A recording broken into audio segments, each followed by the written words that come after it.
नमस्कार. सुविधा मल्टीमीडियाच्या पुस्तक वाचन या चॅनलमध्ये मी अद्वैत ऐनापुरे आपलं स्वागत करतो. ह्या उपक्रमातलं दुसरं पुस्तक आहे रवींद्र आवटी लिखित प्रकल्प व्यवस्थापनाचे तंत्र. आज सादर आहे यातलं दुसरं प्रकरण, ज्याचं शीर्षक आहे प्रकल्प व्यवस्थापनाची मूलतत्वे.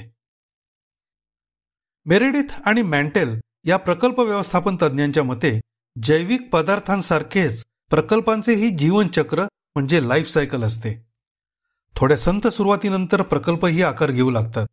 मग विशिष्ट गती प्राप्त होऊन कळस गाठतात, म्हणजेच पूर्णत्वाला जातात. त्यानंतर उतरणीला सुरुवात होऊन समाप्त होतात. एखाद्या प्रकल्पाचा आपण जीवनचक्राच्या अनुषंगाने विचार केला तर त्यात अनेक स्तर असल्याचे आपल्या लक्षात येते. हे स्तर म्हणजेच संकल्पना, नियोजन, अंमलबजावणी, देखरेख आणि नियंत्रण, समापन किंवा अखेर. कोणत्याही प्रकल्पाच्या ह्या नमूद केल्यानुसार सर्वसाधारणपणे 5 पायऱ्या असतात. या पायऱ्या म्हणजे संलग्न अवस्था असून प्रत्येक पातळीवर विशिष्ट कृती होणे अपेक्षित असते.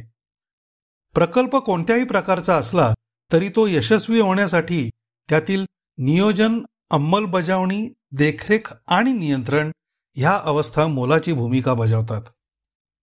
वर नमूद केलेल्या 5 पायऱ्या तसेच 4 अवस्था एकमेकांशी निगडीत आहेत.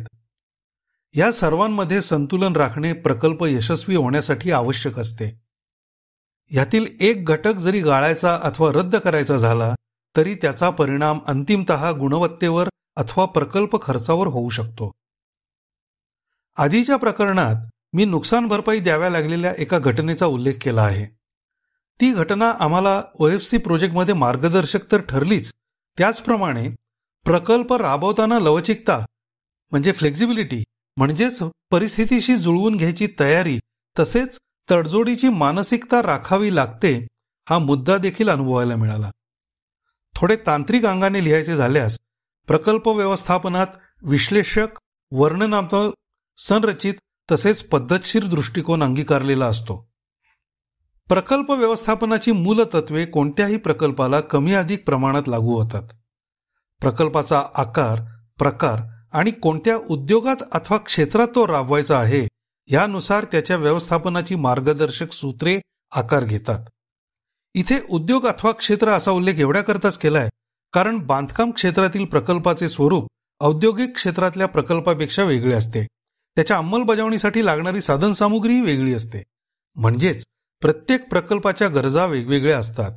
अगदी गेल्या 3 दशकाहूनही कमी कालावधीत भारतात स्थिरावलेल्या माहिती तंत्रज्ञान क्षेत्रात जे प्रकल्प अर्थात प्रोजेक्ट केले जातात त्यांच्या गरजा तर पूर्ण वेगळ्या असतात.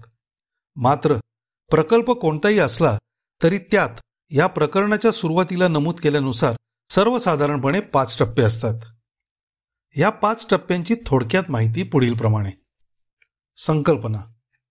कुठलाही प्रकल्प प्रत्यक्ष राबवण्यासाठी किंवा त्याकरता नियोजन करण्या अगोदर त्या प्रकल्पाची आवश्यकता व उपयुक्तता समजावून घेणे.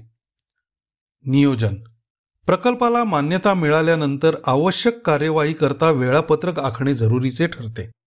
यात प्रकल्प कालावधीपासून विविध प्रक्रियांना लागणारा वेळ आणि साधने या सर्वांचे नियोजन करणे आवश्यक ठरते.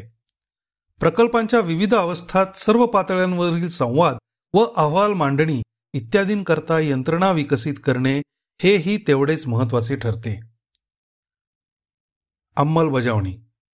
प्रकल्पाशी संबंधित सर्व घटकांकरता मार्गदर्शक सूत्रे तयार झाली की प्रत्यक्ष अंमलबजावणीला टप्प्याटप्प्याने सुरुवात करता येते.